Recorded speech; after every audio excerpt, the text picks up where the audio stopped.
नमस्कार, मैं हूं विजयश्री और स्वागत है आपका सियासत नगरी में। बिहार विधानसभा चुनावों में महागठबंधन की करारी हार के बाद कांग्रेस अब पूरी तरह नए राजनीतिक मोड में दिख रही है। पार्टी नेतृत्व ने साफ कर दिया है कि वह आगे बढ़ना चाहती है और अपने संगठन व वोटर बेस को फिर से मजबूत करने के लिए आक्रामक रणनीति अपनाएगी।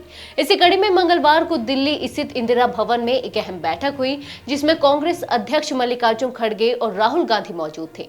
बैठक में 12 राज्यों के प्रदेश अध्यक्ष, प्रभारी और विधायक दल के नेता शामिल हुए। इस बैठक का सबसे बड़ा मुद्दा था विशेष गहन पुनरीक्षण यानी कि एसआईआर, जिसे वर्तमान समय में चुनाव आयोग 12 राज्यों में लागू कर रहा है। कांग्रेस ने आरोप लगाया है कि एसआईआर का इस्तेमाल मतदाता सूचियों में गड़बड़ी कर राजनीतिक लाभ लेने के लिए किया जा रहा है। पार्टी ने इस मुद्दे पर सड़क पर उतरने का फैसला किया है और दिसंबर के पहले सप्ताह में दिल्ली के रामलीला मैदान में एक विशाल रैली आयोजित की जाएगी। ये रैली कांग्रेस की बड़ी राजनीतिक लड़ाई की शुरुआत मानी जा रही है। सूत्रों के मुताबिक बैठक में राहुल गांधी ने पार्टी नेताओं को सीधी चेतावनी दी। उन्होंने कहा कि यह सिर्फ चुनावी प्रक्रिया का मुद्दा नहीं, बल्कि लोकतंत्र बचाने की लड़ाई है। राहुल ने बूथ लेवल पर बीएलए तैनात करने के निर्देश दिए और कहा कि पार्टी को 2 मोर्चों पर लड़ना होगा। पहली कानूनी लड़ाई और दूसरी जनता के बीच जन जागरण की लड़ाई। राहुल ने सवाल उठाया कि अगर मतदाता सूची में ही फर्जीवाड़ा होगा तो फिर चुनाव कितने निष्पक्ष माने जाएंगे। बैठक के बाद महासचिव केसी वेणुगोपाल ने मीडिया से साफ कहा कि कांग्रेस एसआईआर को लेकर बेहद चिंतित है। उन्होंने दावा किया कि लोकतंत्र को कमजोर किया जा रहा है और चुनाव आयोग की भूमिका पर गंभीर सवाल खड़े हो रहे हैं। उन्होंने सवाल किया, क्या चुनाव आयोग स्वतंत्र है या फिर दबाव में काम कर रहा है। मध्य प्रदेश के नेता प्रतिपक्ष उमंग सिंघार ने भी आरोप लगाया कि एमपी में एसआईआर का दुरुपयोग हो रहा है और यह सब प्रधानमंत्री मोदी और बीजेपी के इशारे पर किया जा रहा है।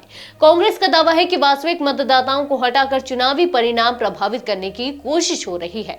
वहीं बैठक के दौरान मल्लिकार्जुन खड़गे ने कहा कि कांग्रेस असली मतदाताओं को हटाने या फर्जी मतदाता जोड़ने की किसी भी कोशिश का पर्दाफाश करेगी। खड़गे ने यह भी कहा कि पारदर्शी चुनाव कराना चुनाव आयोग की जिम्मेदारी है, लेकिन यदि आयोग ऐसा नहीं करेगा तो कांग्रेस जनता के साथ मिलकर सड़क तक की लड़ाई लड़ेगी।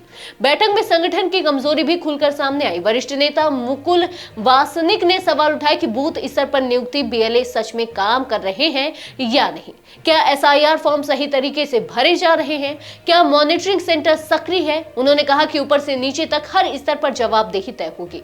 अंत में यह भी तय हुआ कि जिन राज्यों में एसआईआर का काम 70% से कम है, वहां जिम्मेदार पदाधिकारियों पर कार्रवाई होगी। कांग्रेस अब इस मुद्दे को राष्ट्रीय स्तर पर बड़ा आंदोलन बनाने की तैयारी कर चुकी है। आज के लिए बस इतना ही। अगर आपके इलाके में कोई राजनीतिक लापरवाही, भ्रष्टाचार या जनहित से जुड़ी समस्या है तो आप चुप मत रहिए, अपनी शिकायत हमें भेजिए। सियासत नगरी आपकी आवाज को मंच देगा और जवाबदेही तय करेगा, क्योंकि अब हर सवाल होगा सीधा सत्ता से।